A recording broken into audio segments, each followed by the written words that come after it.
News today और मैं हूं आपके साथ मानवी ठाकुर। शुरुआत करते हैं आज की खास खबरों से। नमस्कार, जय हिंद साथियों। भारत के प्रधानमंत्री नरेंद्र मोदी की छवि पूरी दुनिया में ही खीखी और जबरन गले पड़ने वाले प्रधानमंत्री के रूप में बन चुकी है। कभी किसी का जबरन हाथ पकड़ लेते हैं, वो हाथ छुड़ाता रहता है, जबरदस्ती हंसते रहते हैं प्रधानमंत्री जी, और इस कमजोरी का फायदा दुनिया के तमाम देश उठाते हैं, उनकी झूठे तारीफें कर देते हैं, एक आध मेडल गले में डाल देते हैं और जो कुछ भी उनकी मर्जी होती है भारत के हितों के विरोध में जाकर वो समझौता करा लेते हैं प्रधानमंत्री जी से। क्या यह ठीक है? अभी कुछ दिनों पहले भारत के प्रधानमंत्री ने इजराइल की यात्रा की और उस वक्त यात्रा की जब पूरी दुनिया में बहस चल रही थी कि अमेरिका और इजराइल मिलकर ईरान पर हमला कर सकते हैं। भारत के प्रधानमंत्री की यात्रा टाली जा सकती थी क्योंकि अखबारों में अब खबरें आ रही हैं कि एक हफ्ते पहले से ही तैयारी थी इस हमले की, लेकिन प्रधानमंत्री को धोखे में रखकर इजराइल की यात्रा कराई गई। अगर मान लीजिए उनके रहते हुए यह युद्ध शुरू हो गया होता तो कितने बड़े संकट की स्थिति पैदा होती, प्रधानमंत्री खुद वहां पे फंस जाते। लेकिन अभी जो मौजूदा हालात हैं पूरी दुनिया के, जब यह कहा जा रहा है कि दुनिया अब तीसरे विश्व युद्ध की तरफ बढ़ रही है, ऐसे समय में भारत के प्रधानमंत्री की खामोशी 1000 सवाल पैदा करती है। आप अपने आप को विश्वगुरु कहते हैं नरेंद्र मोदी जी, और विश्व में हो रही घटनाओं पर आप खामोश रहेंगे, चुप रहेंगे, कुछ नहीं बोलेंगे। ऐसे थोड़ी आप विश्वगुरु बन सकते हैं। आपको वैश्विक घटनाओं पर नजर रखनी होती है। आज अमेरिका वैश्विक तानाशाह बन रहा है, जिसके ऊपर जब चाहता है टैरिफ लगा देता है, कभी वेनेजुला के राष्ट्रपति को उठाकर लेकर चला जाता है, कभी ईरान पर हमला कर देता है, इजराइल के साथ मिलकर वहां के सबसे सुप्रीम लीडर खामिनेई की हत्या कर देता है।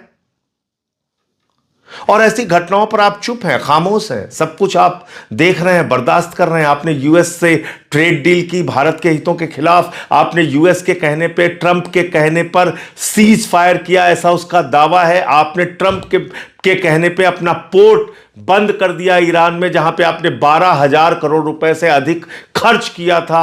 आपने ट्रंप के कहने पे रूस, जो आपका परंपरागत मित्र है, उससे तेल खरीदना बंद कर दिया, जहां से आप 40% भारत की जरूरतों का तेल खरीदते थे। आपने ट्रंप के कहने पर भारत के करोड़ों किसानों के हितों को गिरवी रख दिया। आप अमेरिका के पिछलग्गू बन के विश्वगुरु बनोगे?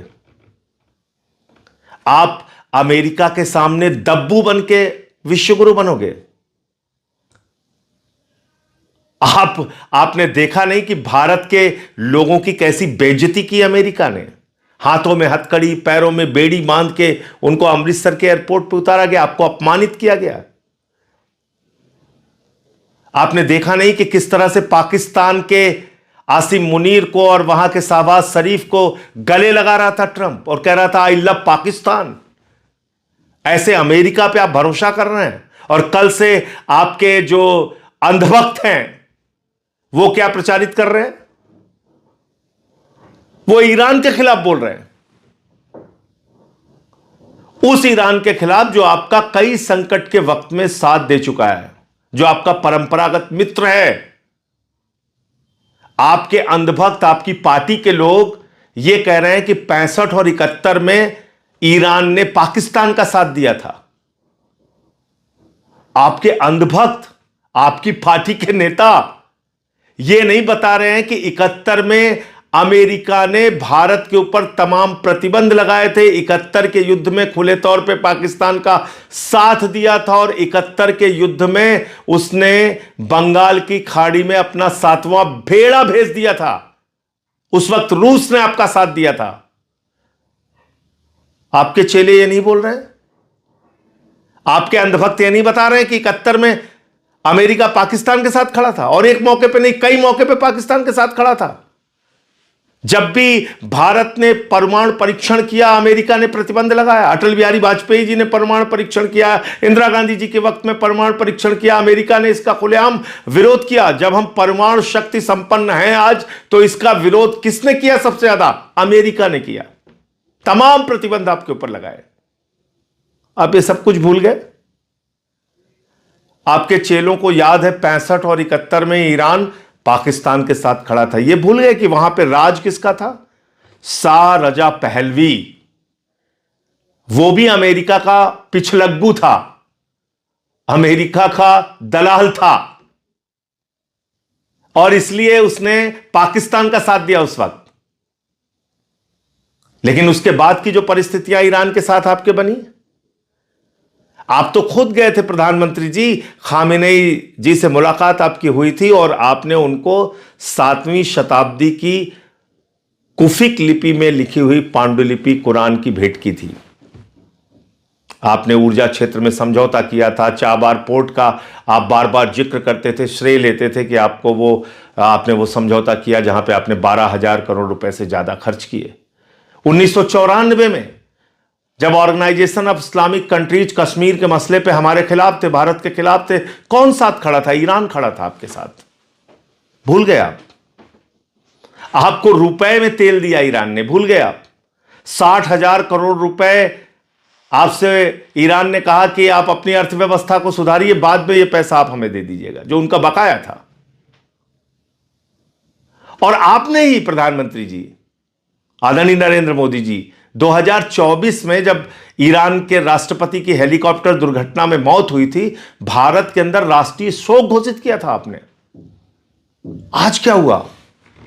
खामेनेई की मौत पे एक ट्वीट नहीं कर पाए, इतने कमजोर निकले आप। खामेनेई की हत्या पे एक शब्द आपके मुंह से नहीं निकले, उसकी निंदा नहीं कर पाए। क्यों? क्योंकि इसके पीछे अमेरिका कहां था, इजराइल कहां थे? इससे भारत की क्या छवि बनेगी? आपने अपने हितों को देखा। भारत को सस्ता तेल ईरान से मिलता है, ऊर्जा क्षेत्र में सुरक्षा प्रदान की है ईरान ने आपको लंबे समय तक। आप खामेनेई की हत्या पे एक शोक का संदेश ट्वीट नहीं कर पाते। बांग्लादेश में जहां हिंदुओं की हत्या हो रही है, वहां की बेगम खालिदा जिया, एक पूर्व प्रधानमंत्री के लिए आप अपने विदेश मंत्री को भेजते हैं, शोक व्यक्त करते हैं।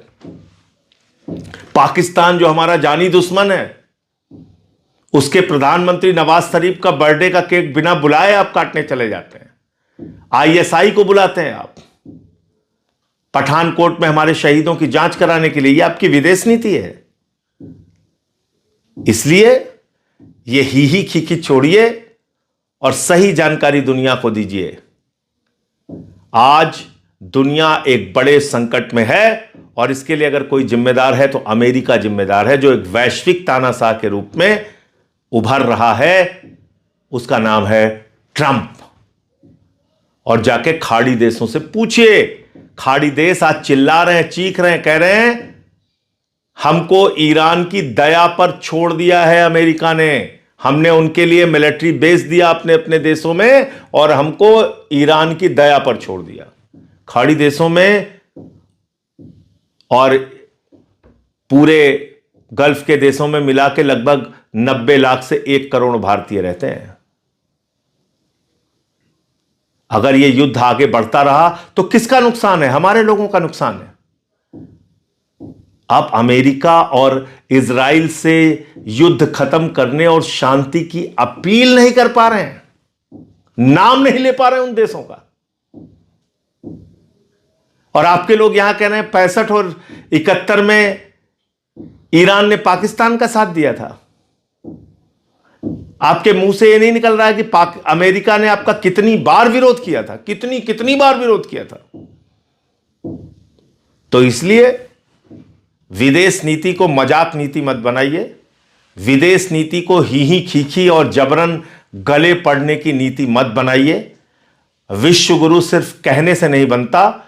विश्व गुरु के लिए आपको वैश्विक घटनाओं पर अपनी प्रतिक्रिया प्रकट करनी होती है, अपना स्टैंड क्लियर करना पड़ता है।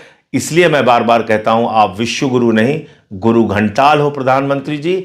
और आपका जो आचरण ऐसे वक्त में है, आपकी खामोशी और जिस तरह से आप अमेरिका के आगे लगातार झुकते जा रहे हो, अमेरिका से आपने एप्स्टीन फाइल के दबाव में, अडानी को मिले सम्मन के दबाव में एक ट्रेड डील की जो भारत के हितों के खिलाफ है, आपने अमेरिका और इजराइल के साथ ऐसे वक्त में खड़े होने का काम किया जिससे भारत को महंगे तेल का खामियाजा भुगतना पड़ सकता है, जिसका नुकसान देश के लोगों को होगा।